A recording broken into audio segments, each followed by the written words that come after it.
What's going on YouTube? We are back for another video.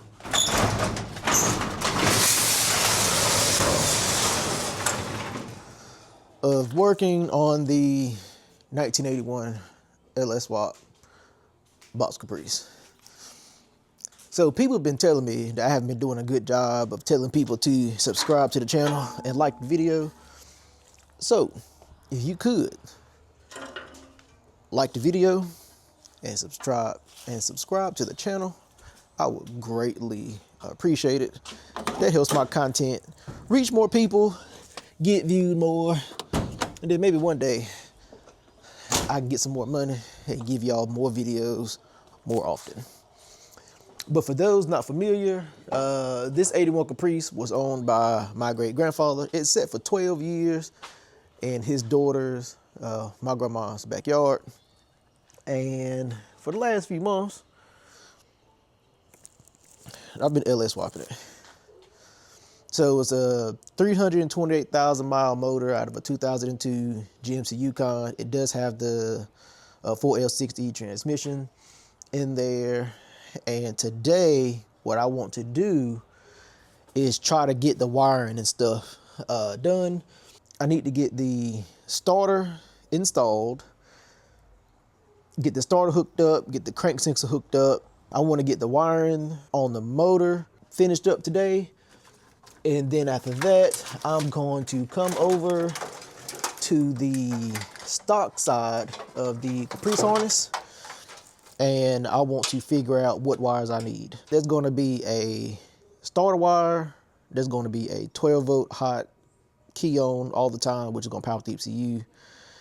And then there's going to be one of these wear it wires is going to be for the fuse box. Oh, and I also got to do the transmission plugs as well. I brought my heat gun for that. So I'm going to go ahead and get the car jacked up and go ahead and get started. And it's not going to start today because I don't have the computer programmed, but I should at least be able to hit it with the key and hear the motor turn over. If you are reusing the factory transmission harness, it seems like the plug has some sort of adhesive on it, and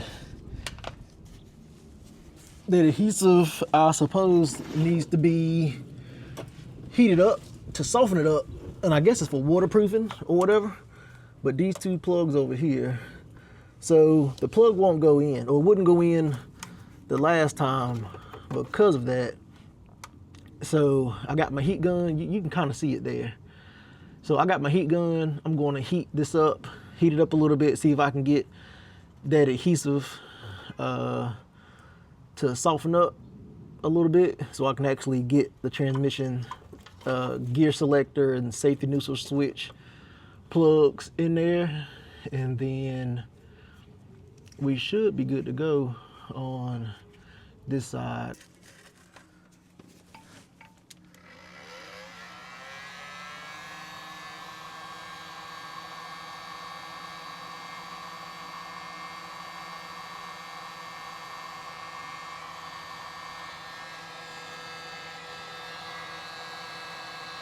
Oh yeah, that softened up. Yeah, that softened up real quick. So hopefully it'll go in now. If you have the aftermarket harness, of course, you ain't got to worry about this. It should just go right in. But if you're doing a budget swap, then you may have to do this. Let me get it lined up. And then let me just...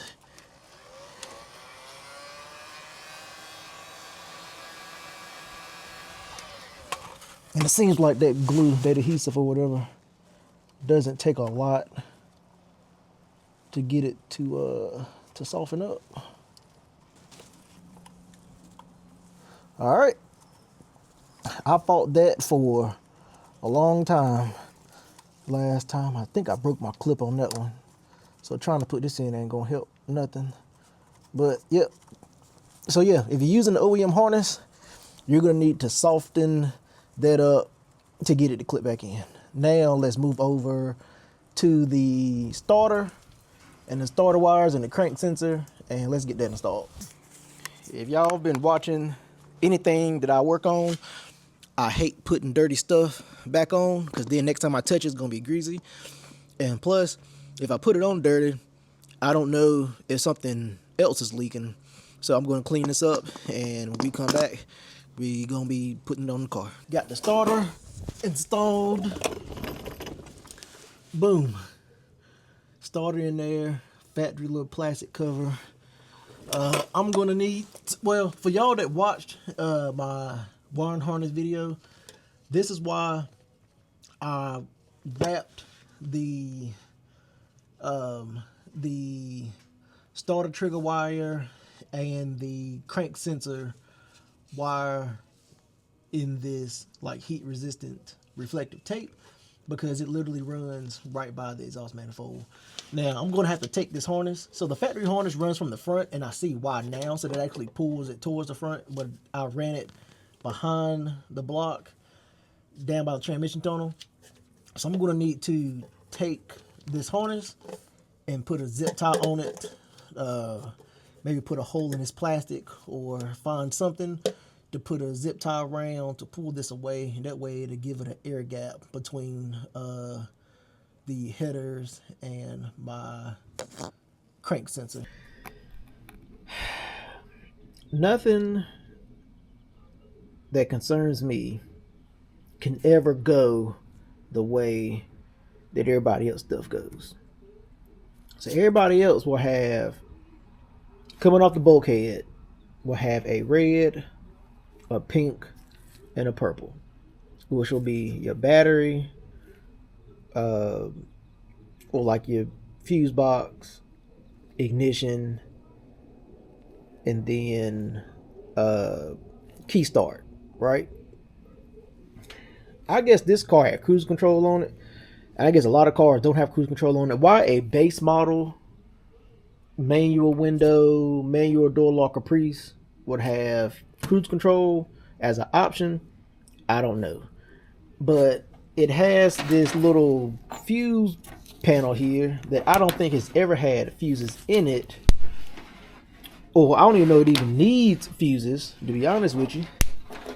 But the wires run out of the bulkhead. A lot of the wires run out of the bulkhead. Like for instance, pink wire runs out of the bulkhead, and then it runs back into the bulkhead. And then I believe this is the battery, like the one that goes to the battery that powers the fuse box. This even, it goes to the bulkhead, but then it has a wire that comes out and runs to this fuse panel. The pink wires, like I said, runs into this fuse panel from the bulkhead, runs back into the bulkhead. The purple wire runs out of the bulkhead into this little fuse panel, back into the bulkhead. And then even the tan wire, which I can't remember. I know green is temp, so I think tan is oil sensor. I guess it's the factory oil sensor. I don't know. That doesn't do that, but my pink and my purple do. So now I need to figure out which purple, because I guess one comes out from the starter switch, from the column, from the fuse block, from the fuse box in the interior. So I need the one that's coming out, not the one that's going back in. Like everybody else stuff, I swear, be simple, and then my stuff is always like the one-off stuff that doesn't follow everybody else's. So I don't think I need this. I'm just gonna get what I need. I'm gonna leave, because this is the front light harness, and then I saw the brake switch wire that ran down there. So I'm gonna go through this and try to figure it out. But my stuff is never as simple as just going to the harness and finding the distributor wire, because my distributor wire is coming from this panel. All right, y'all, I got it figured out. So this is my fuse box wire right here. This pink wire is my 12 volt on when the switch is on, and then this purple wire is my key on. The rest of this I'm about to cut out because I don't think I need it. I don't think I need any of these, because the purple wire, like, I don't like, the purple wire goes back into it, the pink wire goes back into it. This other red wire I think is for like the alternator or whatever. Don't need that. So I think I'm gonna cut the rest of these wires out. I'm gonna make sure that nothing else is hot. That is, make sure that nothing is hot that's going to it for whatever reason. But I'm gonna cut the rest of these jokers out. So like I said, I have my fuse box wire, and I know that's the fuse box wire because the interior light is on in the car, and when I unplug it, the interior light goes off. And I know the purple wire is my start wire, because when I turn the key, I don't know if you can hear that beeping, but it's saying that there is continuity for the starter. So I found my 3 wires. I'm going to make sure the rest of these are not hot, and then yep, we're gonna keep it pushing. So I still need to put oil in. So I might have to take the alternator power steering bracket off. I need to see if I can find my adapter that go into the block so I can pump the oil through the oil pump to prevent a dry start or dry turn it over. I'm going to wire the wires up to the C1 connector, I think. Is it the C1? Yep, the C1 white connector. So on the C1 connector, let's see, this is going to be where the key start wire is going to, this is going to be the ignition 12 volt, which is pink, and then this is going to be, and then this is for the fuel pump, which I don't have the fuel system in yet. And then I think this is for the TCC switch, which we'll figure out later down the road, but not worried about the C3, just C1. So yeah, let me get some oil in this, so that way we don't turn it over without having oil and mess around and spin a bearing. And like I said, it's not going to start because the computer is not programmed, so it shouldn't start, because it should, since the computer is not, since VATS is not deleted, it shouldn't fire the injectors. With that being said, I should be able to squirt some starter fluid in there to hear it pop off. As long as it has spark and some starter fluid, it should run. Because from my understanding, VATS turns off the fuel from the fuel injectors. So let me get all that done, and then let's see if we can get a first turnover and maybe hear it pop off with some starter fluid. Motor. Oil is in the motor. Son of a biscuit. Now I just need to hook up the engine harness to the fuse box, hook the computer up, put the positive cable on, and then if I turn the key, it's not gonna start, because number one, there's no fuel.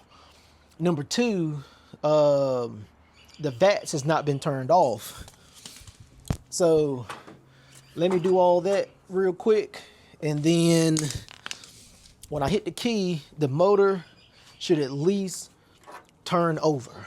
So engine harness hooked up, computer hooked up. So this is my first time making everything hot. So hopefully nothing catches on fire. So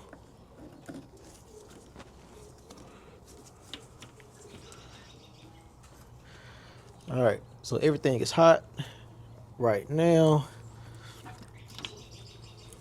Nothing is doing anything stupid, and it shouldn't, because no power is on. So just whatever needs constant power has constant power, and it's not doing anything stupid. So that's always good. But nothing is being stupid before it gets any power, any switch power anyway.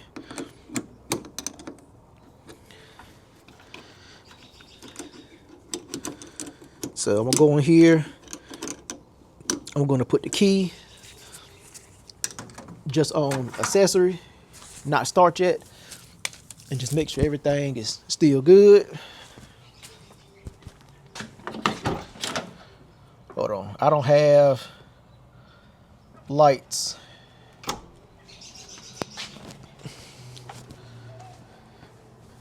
Oh, because I don't have my 12 volt all the time. That's why. Hold on.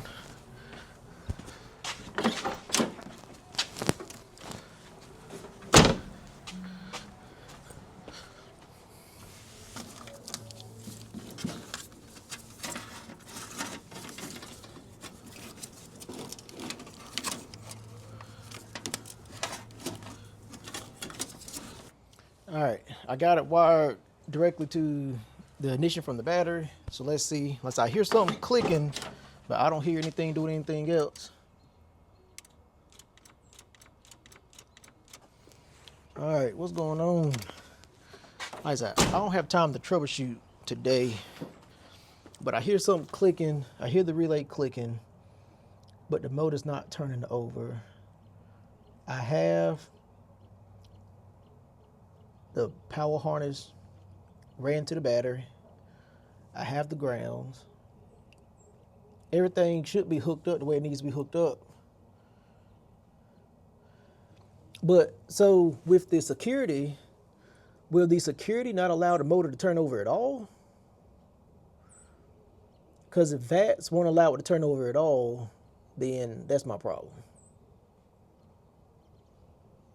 So I was hoping to leave this episode.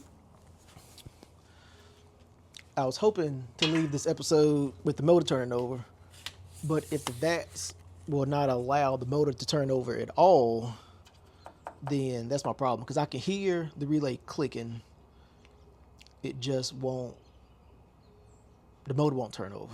So that's going to be the next step, is getting the computer program. But everything is wired up right now. So that's a bummer. So next video, and hopefully we can get it to actually turn over. So yeah, I gotta go. It is Christmas Eve, 5 o'clock. I should be leaving right now to go back home. So like everything you do, think, build, enjoy. Merry Christmas, happy holidays, happy New Year's. Peace.